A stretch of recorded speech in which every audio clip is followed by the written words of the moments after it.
Hello everyone, welcome to my channel. So आज हम पढ़ेंगे चेंज इन टेम्परेचर।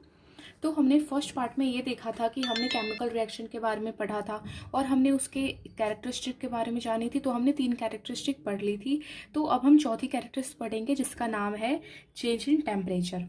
ओके, और मैंने थर्ड पार्ट में ये भी बताया था, इट इज़ वेरी इंपॉर्टेंट कि आप क्विकलाइम को कैल्शियम ऑक्साइड कह सकते हो, मतलब दोनों ये इसी को कहते हैं। तो आपको ये नाम याद रखना था, मैंने आपको फर्स्ट पार्ट में बताया था। और जिसने भी फर्स्ट पार्ट नहीं देखा है प्लीज़ आप वो जाके देखिए, आपको बहुत अच्छे से समझ में क्लियर होगा हर चीज़। एंड सेक्लाइम को हम लोग कैल्शियम हाइड्रोक्स कहते हैं, रिकॉल करते हैं।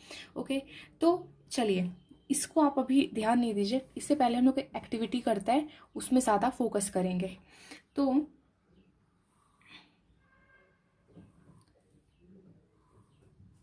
सो take a little of quicklime in a hard glass beaker. जैसे मैंने ये हार्ड ग्लास बीकर लिया। ओके, दिस इज़ अ, मेरी ड्राइंग अच्छी नहीं है बट ठीक है। सो मैंने एक हार्ड ग्लास बीकर लिया, हार्ड ग्लास बीकर। ओके, अब मैंने इसमें क्या डाला, क्विक लाइम थोड़ा सा डाला। अब मैंने इसमें क्विक लाइम डाल दिया, this quick lime, calcium oxide. ठीक है, अब मैंने जब इसमें दिस इज क्विक लाइम डाल दिया। एंड ये है beaker A, this is beaker A है। एंड अब बीकर बी को देखते हैं।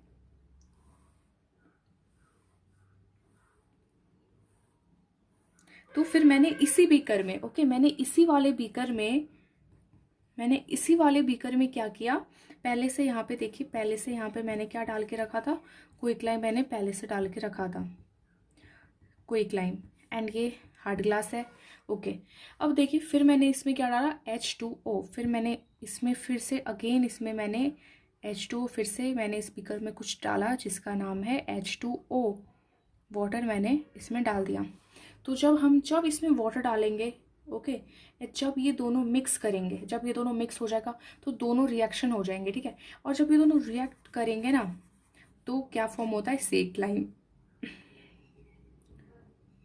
सेक्ड लाइम फॉर्म्ड होती है, जिसको हम लोग क्या बोलते हैं, calcium hydroxide, calcium hydroxide. Okay, अब क्या होता है इसमें, सिर्फ ऐसा ही नहीं कि सिर्फ कैल्शियम हाइड्रोक्साइड ही फॉर्म्ड होता है, इसके साथ साथ लॉट ऑफ हीट एनर्जी भी प्रोड्यूस्ड होती है। ये इसलिए होता है क्योंकि जो हमारा जो मिक्सचर है ना, उसका टेम्परेचर इतना हाई हो गया है रिएक्शन के बाद, तो लॉट ऑफ हीट एनर्जी तो प्रोड्यूस होगी। तो जब हम इसको टच करेंगे, ओके, अब इसमें टच करेंगे तो हमको है ना बहुत गरम गरम गरम फील होगा, हॉट फीलिंग। ओके, हमको बहुत गर्म फील होगा। तो इससे हमने क्या जाना कि कोई रिएक्शन है उसमें टेम्परेचर हाई हाई हो रहा है, वो तो एक कैरेक्टरिस्टिक है ही केमिकल रिएक्शन की। और हमने ये जाना कि जब हम क्विकलाइम को रिएक्ट करते हैं वाटर के साथ तो सेकलाइम फॉर्म्ड होता है और उसके साथ साथ lot of heat energy produced होती है। And this heat rises the temperature due to which reaction becomes hot. So अब मुझे लगता है ये बहुत अच्छे से क्लियर हो गई होगी, है ना। और हमने पार्ट 1 में ये भी पढ़ा था, हमने रिएक्शन एक देखा था जिंक, जिसमें इवोल्यूशन ऑफ गैस में कैरेक्टरिस्टिक में हमने देखा था, हमने जब हमने जिंक ग्रैनुअल्स को डिल्यूट सल्फ्यूरिक एसिड के साथ रिएक्ट किया तो हाइड्रोजन की गैस फॉर्म्ड होती है। एंड उसके साथ साथ उसमें क्या होता है, टेम्परेचर भी हाई होता है, वो भी चेंज इन टेम्परेचर में आता है। तो जिंक ग्रैनुअल्स और जो reaction between zinc granules and dilute sulphuric acid, वो ऑल्सो कैरेक्टराइज्ड है चेंज इन टेम्परेचर से। सो उसमें 2 कैरेक्टरिस्टिक पाई जाती है, एक तो होता है इवोल्यूशन ऑफ गैस क्योंकि उसमें हाइड्रोजन गैस फॉर्म्ड होती है, एंड उसमें चेंज इन टेम्परेचर भी होता है। ओके, तो यहाँ पे मैं मेंशन कर देती हूँ जिंक ग्रैनुअल का, the reaction between zinc granules and dilute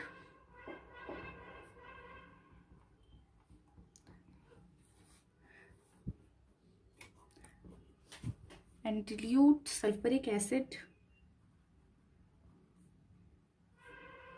is also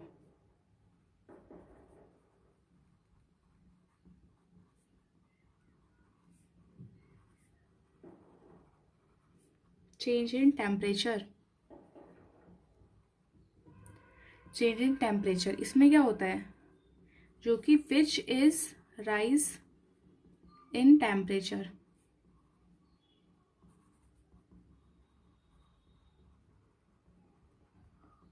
okay तो हमने अब है ना चेंज इन टेम्परेचर वाली कैरेक्टरिस्टिक अच्छे से देख लिया है। अब हम पांचवा पढ़ेंगे जिसका नाम है change in state, change in state. चलिए अब उसको हम पढ़ना स्टार्ट करते हैं। सो चेंज इन स्टेट है पांचवा एंड ये कैरेक्टरिस्टिक का लास्ट पार्ट है।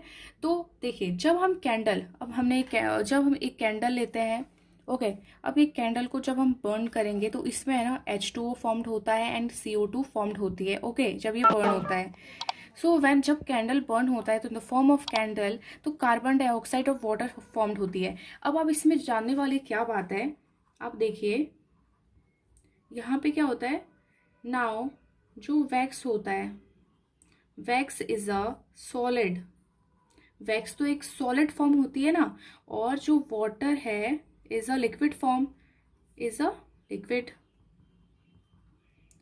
वेयर CO2 जो कार्बन डाइऑक्साइड है इज अ गैस, वो एक गैस होता है। इसका मतलब यहाँ पे देखो, इसका टोटली इसका मतलब क्या है, मीन्स इसका मतलब ये है ड्यूरिंग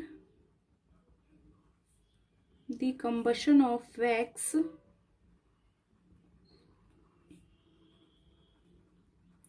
तो इसका मतलब ये है ना ड्यूरिंग द कंबशन ऑफ, ये जो जब हमने वैक्स का कंबशन हुआ तो हम कह सकते हैं during the combustion reaction of wax, जब हमने कंबशन रिएक्शन किया वैक्स का, जो इसमें फिजिकल स्टेट थी इसकी, जो फिजिकल स्टेट थी, फिजिकल स्टेट चेंज हो गई from solid to liquid to gas.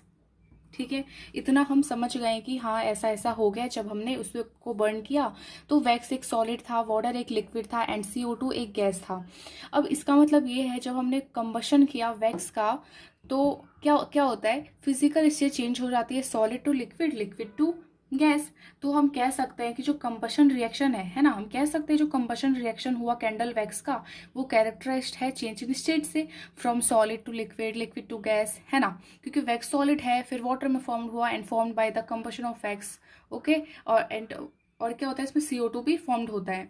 तो हम समझ गए ना, इसमें फिजिकल स्टेट चेंज होती है from solid to liquid, liquid to gas. चलिए मैं और यहाँ लिख देती हूँ definition, thus the combustion thus thus the combustion reaction thus the combustion reaction of candle wax is characterized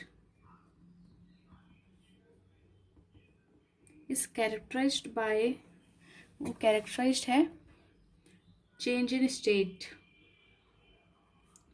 change in state। And ये चेंज इन स्टेट क्यों है, चेंज इन स्टेट इसलिए है क्योंकि from solid to liquid and gas. Okay तो हम ये समझ गए। अब देखिए अब एक इतना हमने देख लिया यहाँ पे, ओके यहाँ पे एरो लगा देती हूँ मैं, ठीक है। अब देखिए कुछ केमिकल रिएक्शन ऐसी होती है जो कि ना which show more than one characteristic, जो एक कैरेक्टरिस्टिक से ज़्यादा कैरेक्टरिस्टिक हमें दिखाती है। ओके सो देखिए आपके बोर्ड में क्वेश्चन भी ऐसा आता है कि कुछ केमिकल रिएक्शन के नाम, मतलब कुछ केमिकल रिएक्शन बताओ जो कि शो करते हैं characteristic more than one. Okay तो ये जानना क्लियर, ये जानना बहुत ज़रूरी है। चलिए हम एग्जांपल लेते हैं जो कौन कौन से ऐसी केमिकल रिएक्शन होती है जो एक कैरेक्टरिस्टिक से ज़्यादा दिखाती है। तो जैसे फर्स्ट नंबर पे हमने फर्स्ट पार्ट में देखा था और सेकेंड पार्ट में मैंने थोड़ा सा बताया था, ठीक है, किसके बीच में, zinc granules, the chemical reaction between zinc granules and dilute sulfuric acid।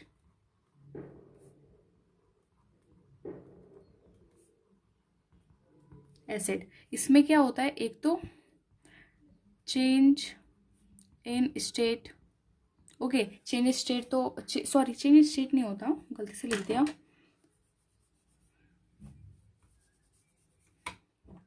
इसमें क्या होता है, चेंज इन टेम्परेचर।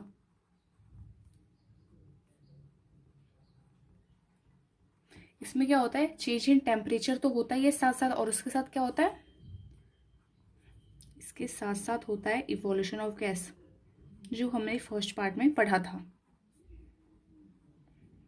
तो वैसे जिन्होंने फर्स्ट पार्ट में नहीं पढ़ा था तो कोई नहीं, मैं बता देती हूँ। जब डिल्यूट सल्फ्यूरिक एसिड और जिंक ग्रैनुअल्स दोनों रिएक्ट करते हैं तो हाइड्रोजन गैस फॉर्म्ड होता है, ठीक है। तो वो होता है इवोल्यूशन ऑफ गैस, यानी गैस उसमें फॉर्म्ड हुई है, ठीक है, क्लियर। तो अब दूसरा एक केमिकल रिएक्शन याद करिए, मैंने फर्स्ट पार्ट में बताया था reaction between potassium iodide and lead nitrate के बारे में। चलिए मैं लिखती हूँ, the chemical reaction between potassium iodide and lead nitrate solution. इसमें कितनी कैरेक्टरिस्टिक होती है, इसमें है ना, इसमें भी 2 कैरेक्टरिस्टिक हमने देखा था, सॉरी उस वाले में मैंने नहीं बताया था। देखिए वो एक जानने वाली बात है, इसमें समझ ही जाना चाहिए, क्योंकि मैंने आपको बताया था इसमें प्रिसिपिटेट फॉर्म होता है ना। तो मैंने फर्स्ट पार्ट में बताया था इसमें प्रिसिपिटेट फॉर्म होता है, एक तो formation of precipitate, formation of precipitate, okay. And दूसरा क्या होता है, एंड इसमें दूसरा होता है चेंज इन कलर, क्योंकि देखिए हमने उसमें क्या देखा था, एक फॉर्मेशन तो प्रिसिपिटेट हुई थी एक सॉलिड, बट उसमें क्या हुआ था, येलो कलर का हुआ था। आप याद करिए, रिकॉल करिए, मैंने कहा था येलो कलर का प्रिसिपिटेट फॉर्म हुआ था। तो इसमें क्या होता है, चेंज इन कलर।